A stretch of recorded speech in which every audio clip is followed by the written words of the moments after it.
اور جو لوگ ایمان لائے اور نیک عمل کرتے رہے ہم ان کے گناہوں کو ان سے دور کر دیں گے اور ان کو ان کے اعمال کا بہت اچھا بدلہ دیں گے۔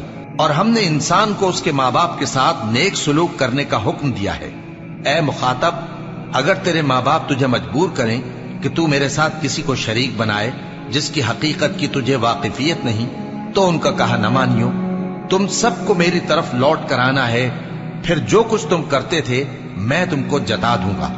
اور جو لوگ ایمان لائے اور نیک عمل کرتے رہے ان کو ہم نیک لوگوں میں داخل کریں گے۔ اور بعض لوگ ایسے ہیں جو کہتے ہیں کہ ہم اللہ پر ایمان لائے، پھر جب ان کو اللہ کے راستے میں کوئی ایذا پہنچتی ہے تو لوگوں کے ایذا پہنچانے کو یوں سمجھتے ہیں جیسے اللہ کا عذاب۔